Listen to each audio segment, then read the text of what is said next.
Good morning, folks. Happy Saturday to you.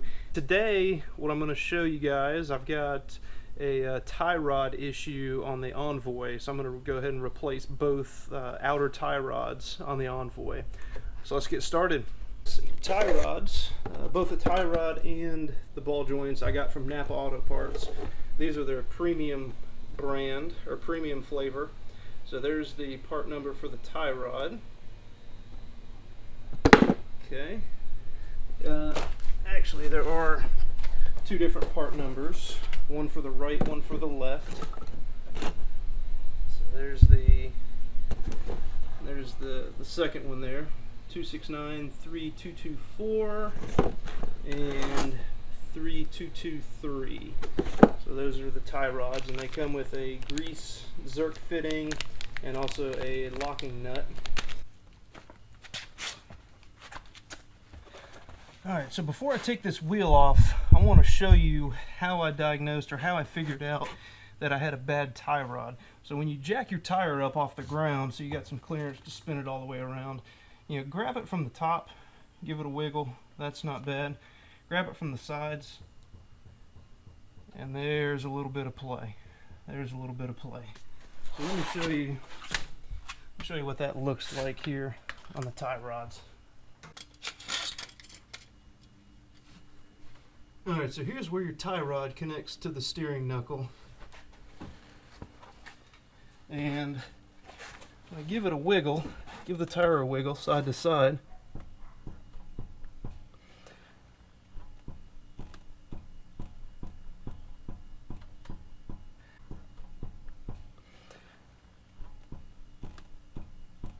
See that it's definitely loose in there.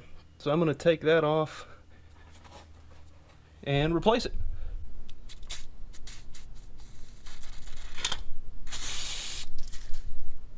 So again, I'm going to replace the outer tie rod with a new one here. Now the trick to these things is, of course, you want to schedule an alignment not too long after you get this thing replaced. But what you have to do, get some decent light here, is you have to remove this jam nut. Also, another thing to do is you can count the revolutions as this thing comes out. Alright, so now we're on to getting the tie rod off, and I've got this nut taken off here. Now we'll just tap this piece out here. There we go. And yeah, as you can see, this piece is very, very loose. So that's all done. So I gotta get the jam nut off here and then count the turns as I pull that tie rod off. Alright, well, I got the jam nut off, and I had to get a little nasty with it, a little aggressive. I wound up using a pipe wrench with a socket extension and my 35mm socket just kind of as a breaker bar. It was on there pretty tight, you know, and looking back, I've already sprayed it with some penetrating oil, but you know, it kind of looks like from the factory that they put some Loctite or some sort of thread locker on it. But anyway, it's off now, and just kind of back this jam nut off.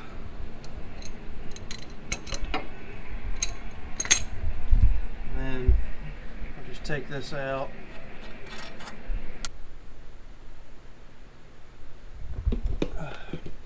Alright, good morning, folks. I'm back at it again. And you know, if you remember from yesterday, I was having some issues trying to get the tie rod off. So I have been soaking the tie rod with some penetrating oil.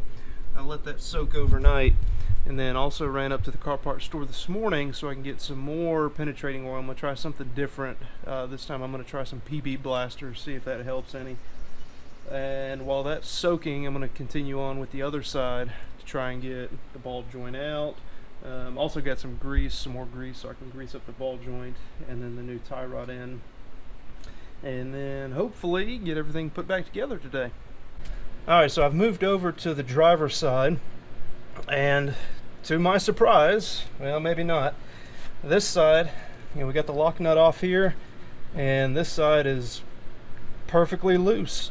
So what I'm going to do is I'm going to count the revolutions, the rotations that's going to be required to take this thing out.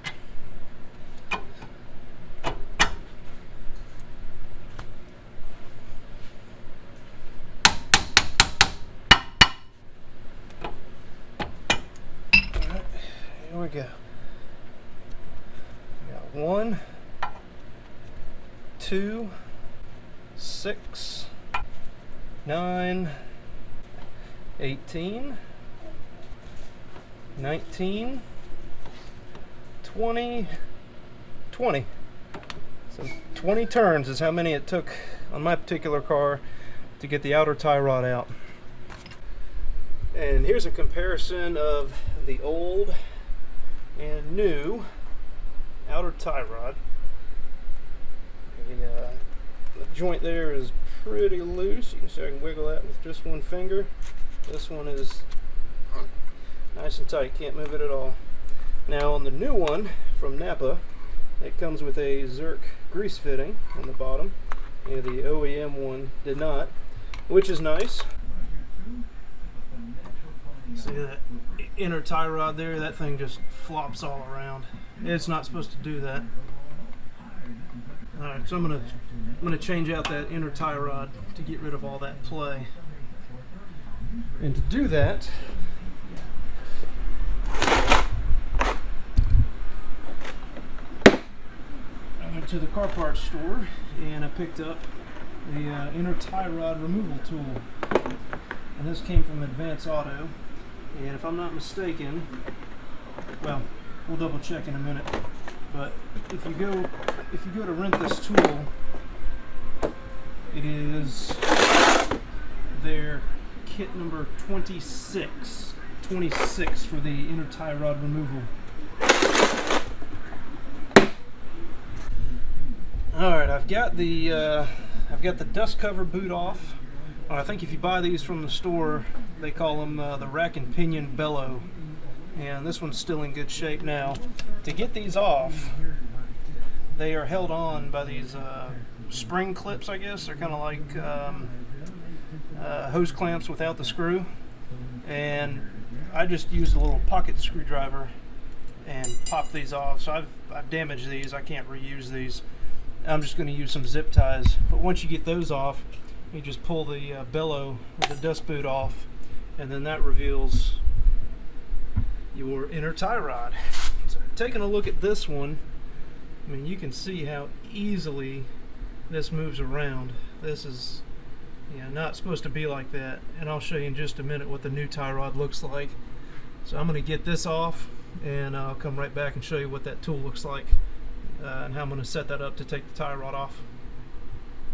Alright, I thought we were stuck. I thought because of the Loctite that was on the male threads of the inner tie rod, had been on there since 2004, I wasn't going to be able to break it free. But you just got to turn your compressor up all the way. I think my gun will hold about 90 psi. Turn that up all the way, and then I just stayed on it for a while. I mean, was probably hitting it for about a minute or two, just constant, and then it finally broke loose. So let me show you what the setup looks like. I'm actually not using the adapter that came with the kit. I'm using a 35 millimeter socket just to get me a little more length on that thing. So let me go ahead and hit this a couple times and show you what it looks like.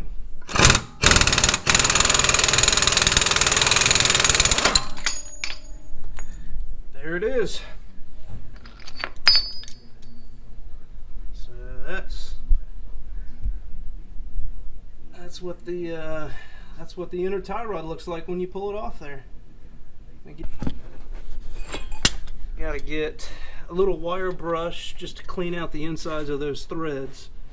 So I'll go ahead and do that, and then I'll put the new inner tie rod back on. Let's see, let me show you something here in the book. So when you're putting this back on, this is a male tie rod and a female rack. And let's see here. There it is, right there. So you tighten the inner tie rod to 74 foot-pounds. Alright, so I'm going to go ahead and put some thread locker on here. This is what came with the Napa kit. It's a Permabond engineering adhesive, nut locker. It looks like blue Loctite. So I've already put a little bit on the inside, and I'm also going to put some here on the outer threads. Just like that. There we go. And then go ahead and screw this back into the rack.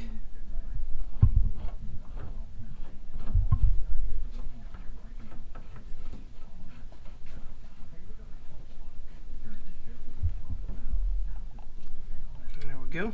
Okay, and then I'll just put the torque wrench on with the adapter there from the installation kit and torque that down to 74 foot-pounds. But I mean, as you can tell now, this thing still moves, but it's not flopping up and down like it was before. So that is how you replace your inner tie rod. And again, the only real difficulty that I had with it was you just got to keep your impact wrench on it for about a minute and a half or so, you know, until it breaks that thread locker, and then it comes right off. Alright, so I got the grease fitting put in the new one, and I'm just going to screw this one in 20 times, just like the old one. Alright, there we go.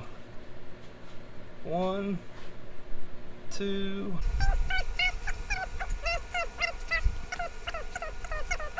19, 20. So I got 20 on there, and go ahead and tighten down the jam nut,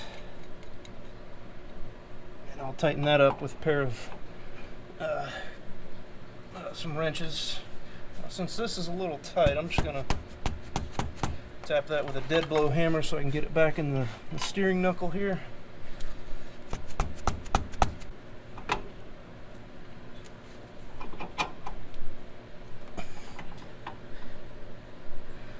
Go. And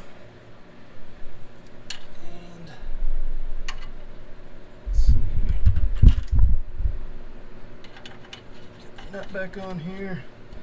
And again, the new ones as well as the old ones, these brand, or this brand in particular, does not come with a castle nut. Some of them come with castle nuts, and where you torque down the bolt, then you line up the hole and put your cotter pin through, but this one doesn't. So I'm just going to torque it down to 44 foot-pounds, I believe. I'm going to double check that, but pretty sure it's 44 foot-pounds.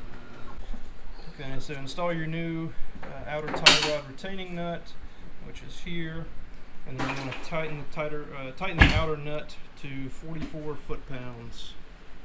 Okay, and gives you a reference here to adjust the front toe, but I'm not going to do that. I'm going to take it to an alignment shop. So that's that.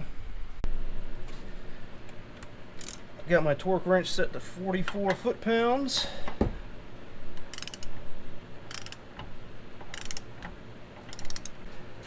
No.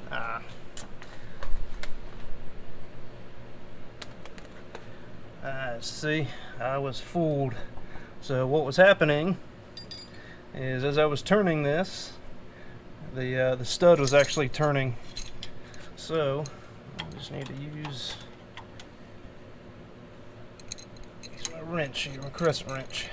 Get this thing going.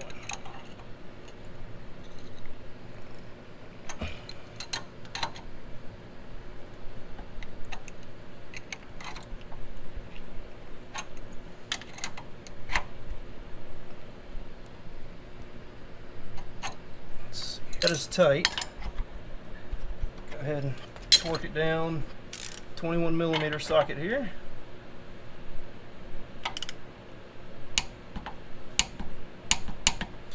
There we go. Not much to that. And then I'm just gonna put a little grease in it.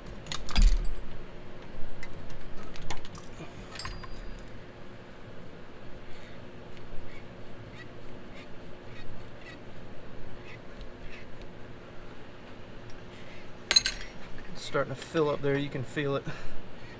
And just a couple pumps there. You can see it's starting to bubble up. And that should be good for this one. Alright. Okay, now the only thing left on this one, I've already got the jam nut tightened down as best I could. You know, grease is in, this is torqued down. So again, now the only thing left to do is to get it aligned. So that'll be my next step.